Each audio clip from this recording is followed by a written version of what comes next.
Pag-usapan natin kung kailan mo nga ba kakailanganin ng checking account sa Metro Bank at paano na rin mag-apply nito, magkano yung initial deposit at ano na rin yung mga requirements. By the way, kung first time mo sa channel na to and gusto mo pa ng mga online tutorial videos katulad nito, please click the subscribe button. Bakit nga ba kakailanganin ng mag-open ng checking account gayong possible meron ka ng debit card or pwedeng passbook sa Metro Bank? Kung sakaling may nagre-require sa'yo ng PDC, ito yung mga post-dated check. Ibig sabihin, kailangan mong mag-issue ng cheque na yung date ay mangyayari pa sa future. Yun yung pwedeng i-require sa'yo sa mga transaction, lalo kung sa mga rentals or amortization. Ibig sabihin, parang nagbayad ka na rin sa kanila pero hindi ka nagbibigay ng actual na cash. Ang ibibigay mo ay cheque. Applicable din to hindi lamang sa amortization para sa mga bahay, kundi sa mga car loan na din. At nakakadagdag din ito ng financial credibility. At isa pa sa advantage nito ay yung tinatawag na limit for daily spending. Sa debit card, karaniwan na pwedeng ilimit ka lang o yung pwede mong ma-withdraw, ma-transfer ay nasa 50,000 pesos. Pero kapag cheque, wala itong limit kung magkano yung ilalagay mong amount doon sa cheque, especially for payment or mga big projects katulad ng magpapakabit ng solar panels, pwedeng-pwede ang cheque para dyan. So halimbawa, meron ka ng debit card or meron ka ng passbook account, pwede ka pa rin magkaroon ng checking account.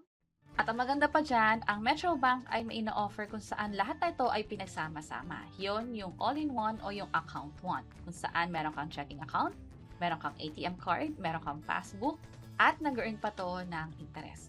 Ito yung pinakamalaking kaibahan nila. Ang initial deposit for regular checking account ay nasa 10,000 pesos. Yung sa passbook, 10,000 pesos din yung initial deposit. Para naman sa regular savings na ngayon ay nasa 2,000 pesos, maging maintaining balance ay 2,000 pesos. Sa account 1, 25,000 pesos yung initial deposit maging maintaining balance. At meron din itong interest. Sa regular checking account, bukod doon sa checkbook, pwede ka nilang issuean ng debit card pero i-double check nyo na lang by the time na nag-a-apply na nga kayo. Sa regular savings account, pwedeng either debit card, 2,000 pesos, or kung passbook account naman, 10,000 pesos. Linawin ko nga lang din pala na sa regular savings account, kung ATM card, 2,000 yung initial at maintaining. Kapag passbook, 10,000 yung initial at maintaining sa ngayon. Ano-ano yung mga requirements? Sa website ng Metro Bank, ang pinaka-requirement ay isa lang, yung primary ID o yung government-issued ID. Tinatanggap yung passport, national ID, SSS, at iba pa.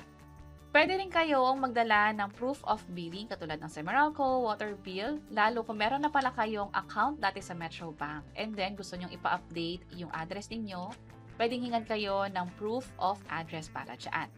Ngayon, for account 1, lalo kung commercial yung account, mas maganda na magdala na rin kayo ng proof of business, lalo yung sa business registration o yung documents nang galing sa SEC. I-highlight ko nga rin din pala na kanina pinakita natin yung kaibahan. Sa Metro Bank kasi nag-offer sila ng regular checking kung saan ito yung may checkbook at debit card. Pero kung account 1 na merong interest, mas malaki din yung initial at maintaining balance. Ito yung may checkbook, debit card at passbook katulad nito.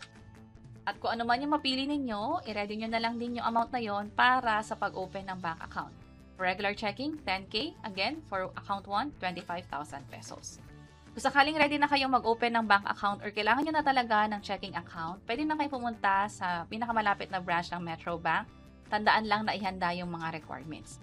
Also, tatanungin din nila kayo kung bakit o ano yung pinaka-purpose ng pag-open ng checking account.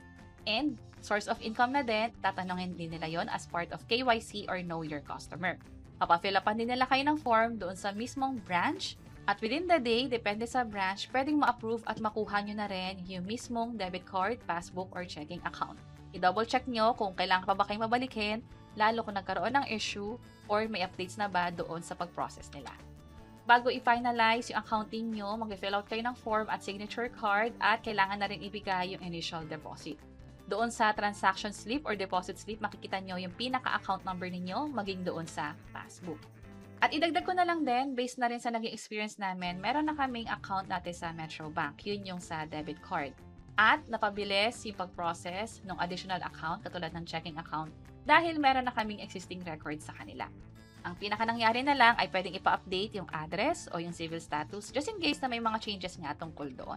And lastly, reminder dahil meron na kayong cheque, pakaingatan nyo ito, itago nyo ito, pwede nyo pirmahan, lagyan ng amount at pwede na itong ma-issue sa iba. Iwasan din ang tinatawag na bouncing check kung saan kapag may nakalagay na date doon, i-ensure na merong laman yung checking account ninyo sa date na yon para just in case na i-encash man, hindi magkakaroon ng bouncing and hindi tatalbog yung cheque at makakaiwas na rin sa penalties. Dagdag na lang din natin na pwede nyong i-check sa Metro Bank app para ma-monitor nyo nga yung pag-release o pag-withdraw, pag-deposit ng pera doon sa checking account ninyo. Lastly, kung magkano man yung laman ng checking account ninyo o yung overall na pera ninyo sa Metro Bank, halimbawa meron kayong debit card or passbook at checking account, covered iyon ng PDIC up to 1 million pesos per depositor. And that's it. Tandaan na yung diniscuss natin is for general guidelines at hindi ito financial advice. Pwede ring magbago yung mga requirements, policy tungkol sa pag-open ng bank account. Mas magandang i-double check mismo sa Metro Bank yung mga updates patungkol dito. And that's it. Sana nakatulong tong video na to. Kung oo, pakiclick ang like button at para sa iba't ibang mga tutorial videos, pwede nyo i-check yung mga nasa baba. Sana makatulong. See you sa mga next videos. Bye-bye!